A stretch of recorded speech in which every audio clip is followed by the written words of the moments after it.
Okay, so then The Sims, which is a game that sold 100 million copies with about 60% females, and about 25% of whom had never played a game before. So the math of The Sims turns out to be a wildly useful way. As a father and daughter, I was really concerned my daughters got into middle school that they might get turned off by math, and they had one teacher who tried to turn them off from math by only calling on boys, and that got solved. And it turns out that The Sims has got clue books about that big about how to play The Sims, and it's mostly about interrelated algebraic simulations. Next slide.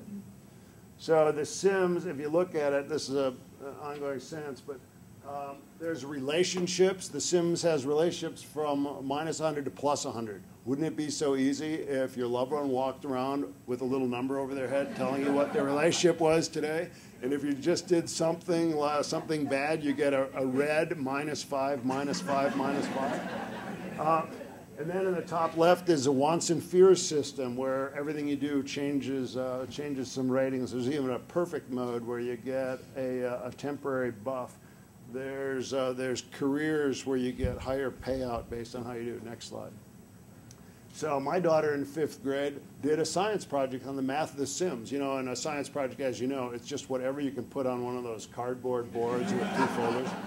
And she had basically empirical evidence collection and a bunch of graphs, and she found out that the clue books were wrong on one area and all the designers were wrong.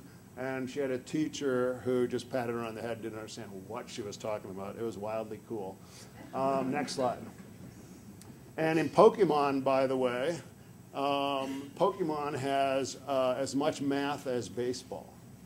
And it's just stunning how our kids today are growing up with a sense of emotion about numbers. And the negative emotion about numbers just kind of happens in school. In their toys, like Pokemon or like Sims, but a lot of positive emotion about numbers. Next slide. So now I'm going to go to reading. So in general, I tend to think about education primarily about math, and I can tell you guys here tend mostly to think about reading. I'm from the Silicon Valley where math is crucial, and you're from New York where there are a lot of lawyers. So reading is very important. Next slide. Okay, so here's a little bit about The Sims, about 1 minute, we hope. Challenge everything.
It turns out in the Sims game, only about 25% primarily of players primarily play it as a game. 25% use it just as a storytelling medium. It's kind of their machinima way to create reality TV. Psychologists have figured this out. And about 25% primarily use it as a design device. They create clothing, and they create characters, and they create architectures and decorations and upload it.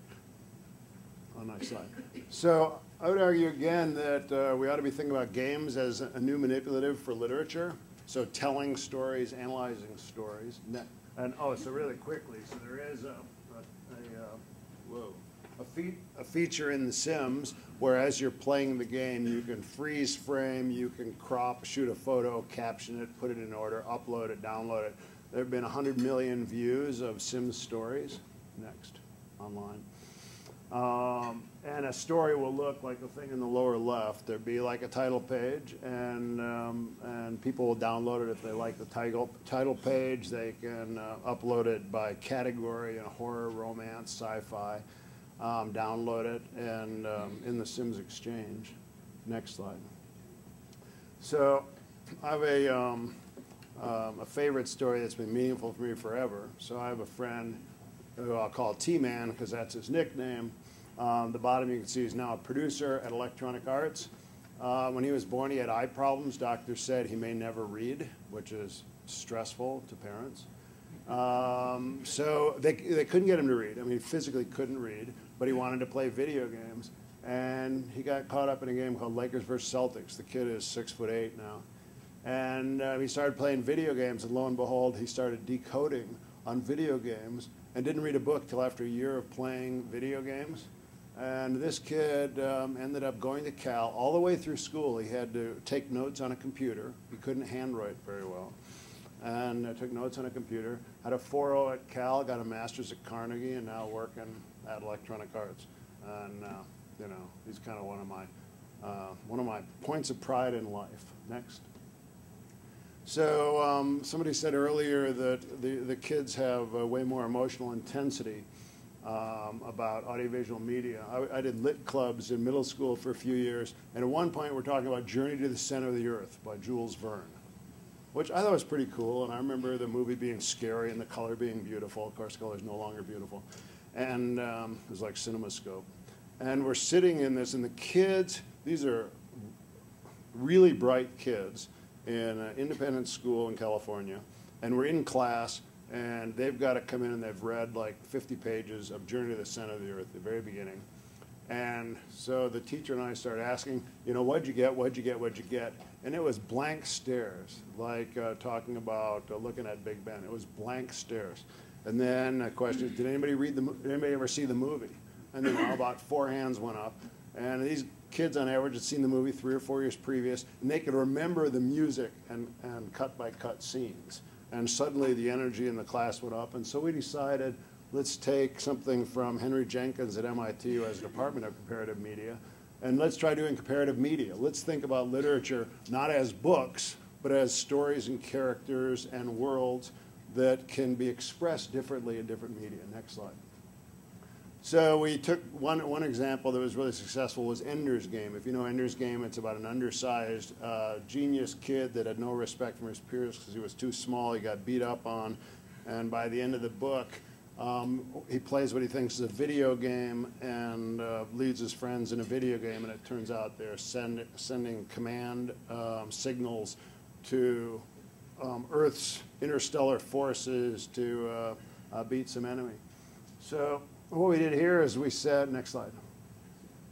So we said, okay, and we started doing this again, and how would you adapt it to movie? Don't tell us what the book is per se. Tell us where would you start, where would you start this if you were making a movie? Who would you cast? Could you afford to do sets? How would you do it? And boy, there was a lot of energy here. Next slide. And then we said, okay, now let's try to make it into a video game. We took I was able to do this. We took this class of 12, broke them into different groups of 3, and built a video game. And, as a parent, don't you love it when your kid comes home from school and said, this genius thing happened at school today.